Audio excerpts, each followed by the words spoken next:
السلام عليكم ورحمة الله وبركاته. معكم تي في ستوري أو محمد. رجعت لكم بفيديو جديد. فيديو اليوم راح يكون ملخص لقصة إيدا وونغ قبل صدور لعبة Resident Evil Requiem. خلاص ما عاد باقي شيء على Resident Evil Requiem وكلنا أكيد متحمسين، واكتبوا آراءكم تحت بالكومنتات.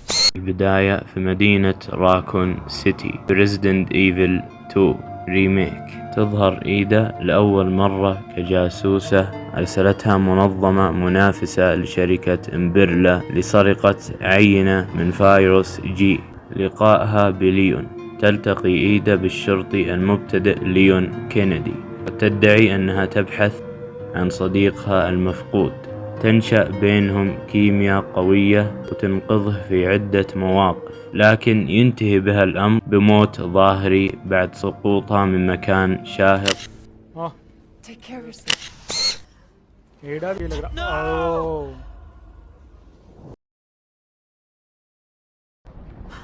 أو تعرضها لإصابة قاتلة حسب مسار اللعبة، لكنها تنجو في النهاية وتنجح في الحصول على العينة. 2. التعاون مع ويسكر. Resident Evil 4 ترجع إيدا للظهور وهي تعمل مع ألبرت ويسكر. مهمتها كانت الحصول على عينة من طفيلي لا بلاسغاث من قرية في أسبانيا. الدور المزدوج. بينما كانت تساعد ويسكر، كانت أيضا تساعد ليون اللي صار عميل سري من خلف الكواليس لضمان نجاته. الخيانة الذكية. في نهاية اللعبة تحصل على العينة لكنها ترفض تسليمها لويسكر. I've obtained the amber. Excellent. Just one question. What are you planning to do with this? I do not pay you to ask questions. All you need to know is a new dawn is breaking. 100 will give their lives so that just one may live. I am expediting that change. We're changing course now. بل ترسل له نسخة مختلفة وتأخذ الأصلية لمنظمتها الحقيقية. 3. كارثة لانغشانغ بريزيدنت إيفل 6. هنا تصبح القصة أكثر تعقيدا بسبب وجود نسخة مزيفة من إيدا. Still haven't had enough, huh?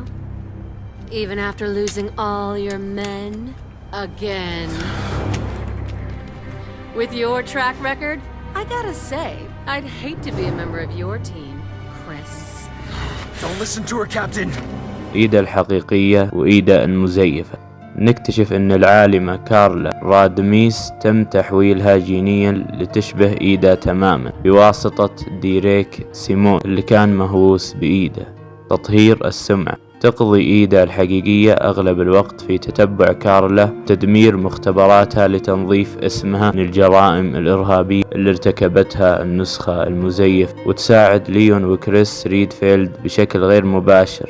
بريزيدنت إيفل 4 ريميك النسخة الجديدة تم التركيز بشكل أكبر على صراعها الداخلي في إضافة الطرق المنفصلة. نشوف إيدا وهي تبدأ في التشكيك في أخلاقيات عملها، خاصة عندما تدرك حجم الدمار الذي قد تسببه العينة التي تسعى خلف. You're going to blow up this entire island, including the president's daughter. Won't that make things harder for you? There's no room for half measures. The weak exist to serve the strong. Enough talk. Bring me the amber. I've arranged a way for you to get back to the island. Copy that. On it now. مما يجعلها شخصية أكثر إنسانية رغم برودها الظاهري. ملخص سمات الشخصية. 1. الغموض. لا أحد يعرف لمن تعمل حقا أو ما هي أهدافها النهائية. 2. المهارة. هي خبيرة في الفنون القتالية، التجسس واستخدام خطاف التسلق المميز الخاص بها.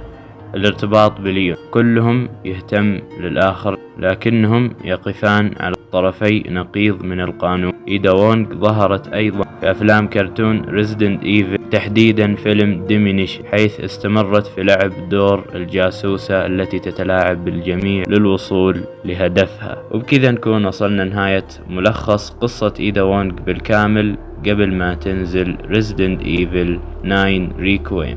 إذا عجبكم الملخص وعجبتكم القصة وعجبتكم طريقة سردي وإلقائي، اضغطوا زر اللايك واشتركوا، واكتبوا لي آراءكم تحت بالكومنتات بخصوص السرد والإلقاء. أتقبل كل انتقاداتكم البناءة طبعا، واكتبوا لي تحت برضو في التعليقات هل أنتم متحمسين لريزيدنت ايفل ريكويم؟